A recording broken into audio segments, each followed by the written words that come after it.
Mas no final das contas, você diria que existe ou não existe a realidade objetiva? Acho que esse que é o ponto do contêiner. Existe ou não existe? Se eu levo esse copo pro passado, pro um tempo que não existiria o copo. Sim, sim.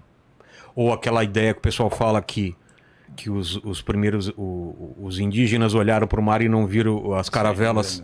Eles só falaram que tinha um problema no mar. Eles não sabiam o que era aquilo. Continua tendo a caravela. E tem uma percepção radicalmente diferente da mas caravela. para aquelas pessoas não claro, tinha. Claro, mas naquele momento. Não, tinha um fenômeno que não era caravela. Mas veja, a caravela tá lá, né? Sim, isso sim. A caravela tá lá. Existe a caravela, é isso que eu tô falando. Eu tô falando, existe a caravela. Ele pode perceber aquilo como chamar aquilo do que for. Ele pode ter a reação aquilo que for. Pode chover o que for. A caravela existe. Mas o que eu tô falando é, existe o copo, existe a mesa, existe você, existe a caravela e você é você. Então, mas existe a caravela pra gente e ele pode chamar aquilo de Deus. Claro, ele pode ter uma percepção Deus radical. do mar. Ele pode ter uma percepção. Deuses do mar. Eu não tô discordando de que ele pode ter uma percepção muito radicalmente diferente do que a caravela. Essa não é a minha negócio. Eu estou simplesmente falando que tem a caravela. E que a caravela é real. E mais ainda, ele só tem essa percepção muito louca do Deus e a caravela porque tem a caravela. Assim como você tem a percepção do caravela a caravela, porque tem a caravela. Mas radicalmente não poderia ser se não tivesse a caravela. E eu diria o seguinte, tudo isso só existe porque a gente tem alguém que contou. Porque isso entrou na nossa linguagem. Você não estava lá. Você não teve a experiência dos índios. Você não tem nem como conceber a experiência dos índios. O cara olhou para o horizonte, tinha uma puta de uma caravela lá e ele viu alguma coisa que ele não sabia o que era. Mas independente da experiência do índio, tem a caravela. É isso que eu tô falando.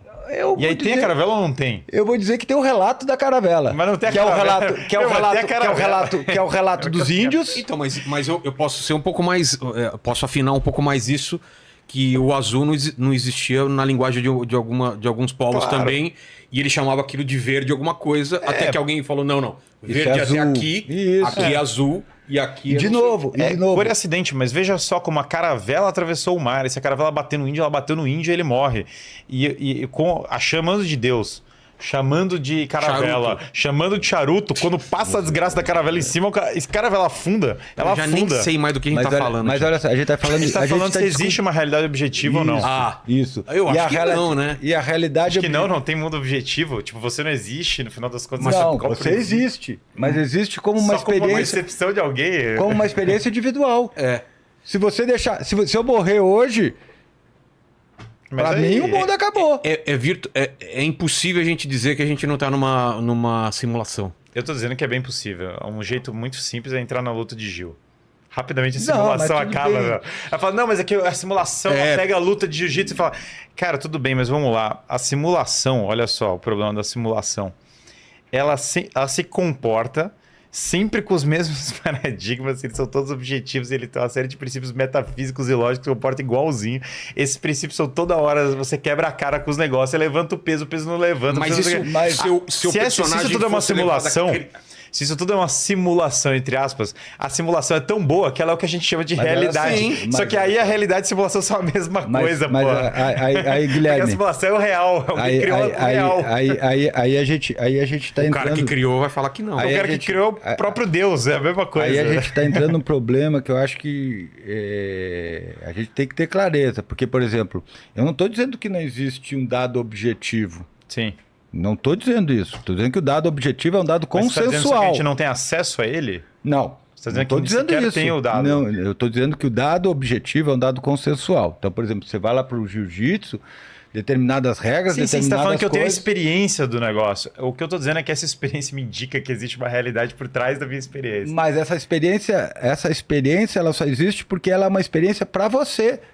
Mas eu tô dizendo que ela não é só pra mim, tô falando que ela é meio que pra ele, embora ele possa perceber de outra maneira, mas é pra ele também. Porque o Mata-Leão meio que finaliza a pessoa geral, qualquer pessoa. Mas porque daí você tá pressupondo que ele tem uma experiência que é, de certa forma, baseada nesses parâmetros consensuais. E a matemática, por exemplo, você tá dizendo que é uma experiência. A matemática é uma abstração. Mas é uma abstração real, né? Porque tem elementos reais. Exemplo... os ângulos do triângulo que eu falei é uma experiência, só não faz o menor sentido, porque ele vai desenhar e vai dar igual. Tá, mas para e pensa assim. Todo mundo que encontrar vai desenhar e vai dar igual. Da onde veio o triângulo? Da imaginação de alguém. Essa é uma. A ideia de que ele vê a imaginação de alguém é besteira, porque se fosse a imaginação de alguém, ele não teria características objetivas que transcendem as pessoas. Se fosse simplesmente uma construção. Aí que tá. O triângulo não veio da imaginação de alguém, não foi criado por alguém. Ninguém criou o triângulo. Eu posso criar um triângulo individual, mas eu não tenho como criar a soma dos triângulos sem essa. É que nem a gravidade. Ninguém criou a gravidade, mas se percebeu que aquilo e deu um nome. E a diferença entre se perceber e criar é radicalmente diferente. Tá, mas então... Perceber a realidade, perceber a gravidade, falar que a gravidade é uma criação, são duas coisas radicalmente diferentes. Eu criei a gravidade ou eu percebi a gravidade? São duas coisas totalmente diferentes. Então olha só essa Mas a questão... matemática poderia ser outra coisa. Chamar outra coisa. A gravidade podia se chamar outra coisa. Claro, porque a linguagem é mas a não a realidade. A matemática pode afirmar para nós que esse copo aqui é feito mais de vazio do que de matéria objetiva. Sim. Certo? A matemática pode nos afirmar isso. E ela pode contrariar a nossa percepção. Claro, e a nossa percepção pode estar errada. Provavelmente. Provavelmente sim. Mas nós pensamos estar errado não altera o fato de que tem um objeto real. Eu acho que o problema aqui todo é quando a gente cai em qualquer subjetivismo, a gente vai cair num paradoxo gigantesco que é o seguinte. Cara, na última instância, a gente pode divergir. A linguagem pode ter um elemento de construção e equívoco muito alto. A linguagem é a mãe da mentira. A mãe da mentira. O demônio é o pai da linguagem em certa medida. Beleza. A percepção pode ter um grande grau de equívoco. Isso aí não tem, a percepção... Ninguém está negando que a percepção tem um equívoco. Mas, no entanto, esses dois, mesmo que eles tenham um grau de... o equívoco esteja ali, a realidade subjacente é o que permite esse equívoco. Porque se não existe eu, e não existe a realidade, e não existem certos paradigmas que eu vou percebendo, a realidade deveria se comportar de outro modo. Que outro modo? Os entes matemáticos, por exemplo, não deveriam ter o grau de objetividade que eles têm. Não deveria ser assim. Eu não deveria... poder ser replicado. Claro que não. Mas a matemática, é só uma percepção minha. A matemática não alcança algumas coisas. Claro que não alcança algumas coisas, mas o ponto não é o que ela alcança. O ponto é a objetividade dos itens que ela alcança. Guilherme, o problema aqui, na minha percepção, dentro da minha perspectiva de matemática é só um exemplo, né? Para mim eu vou voltar mais ainda. Para mim eu estou absolutamente convicto que o Vilela existe, que ele está ali na minha frente. Vamos voltar. Está absolutamente convicto que o copo existe, que eu estou aqui, que esse podcast é real, que é muito louco, os negócios que eu não criei nada disso. Mas ninguém está dizendo que isso não existe, que o Vilela não existe. Mas eu estou dizendo mais ainda, que isso não existe só para mim, que isso existe objetivamente para fora de mim. Bom, então eu vou... Entendi, a diferença de perspectiva é essa, não é só... Eu vou te dizer, o que você está me dizendo assim, ó, cara, se eu não existisse, essas coisas continuariam existindo. Perfeito. Sim. Perfeito, certo? Eu sou contingente em relação a essas coisas. Perfeito. Isso é isso que você está dizendo, certo? Claro. Eu estou dizendo que se eu não existisse, nada existiria para mim.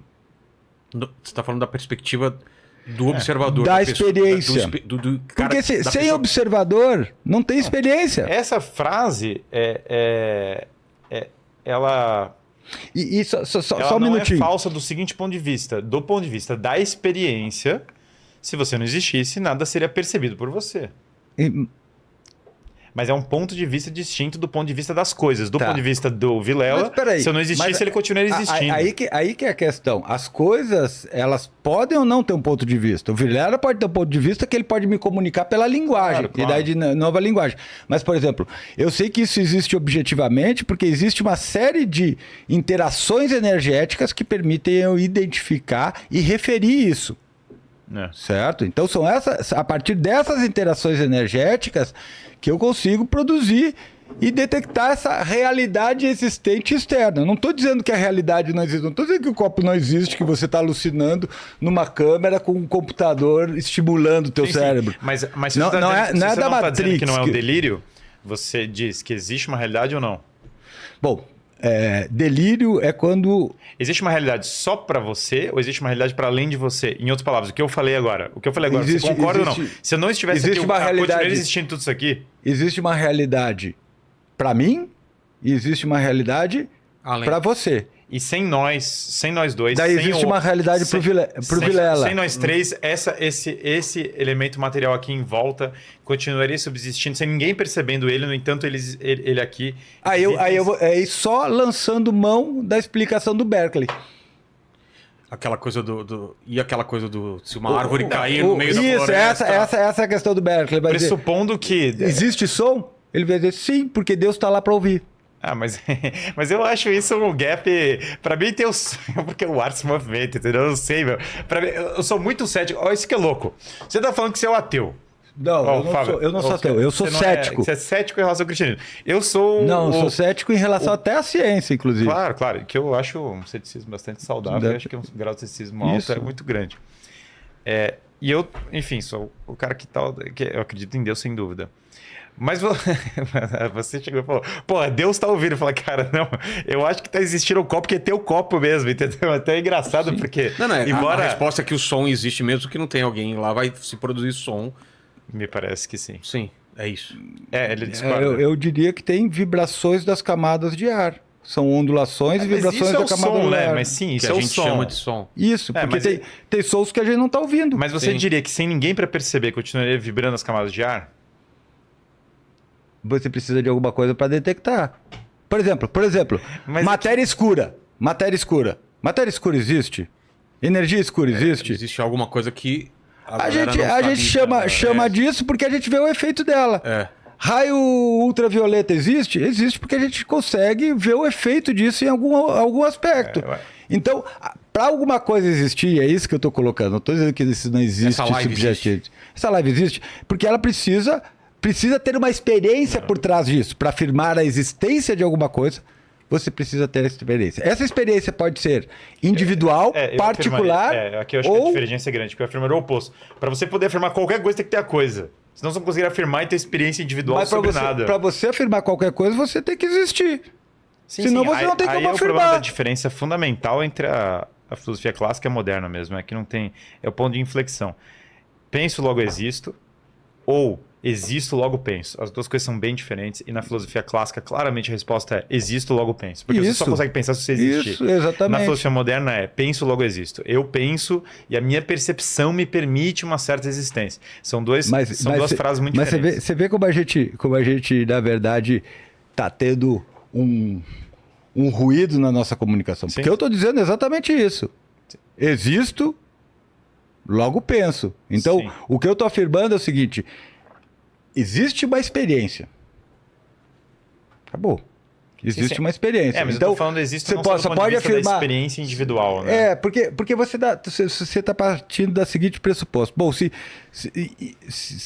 não tivesse mais ninguém, se acabasse a vida em todo o universo, certo? Supondo que tenha vida em todo o universo. Eu não discordei, o Lord Berkeley que só existem as coisas porque Deus existe, mas é uma outra formulação, mas então, vamos dizer assim, não tem mais vida. Acabou a vida no universo, o universo vai deixar de existir? É isso que ele está afirmando? Não vai. Sim. Certo? Sim. Não vai. Eu não estou discutindo isso. Isso que eu quero que você entenda. Sim. Não, a minha discussão é o seguinte: eu só posso afirmar que o copo, que isso existe, porque isso é uma experiência para mim.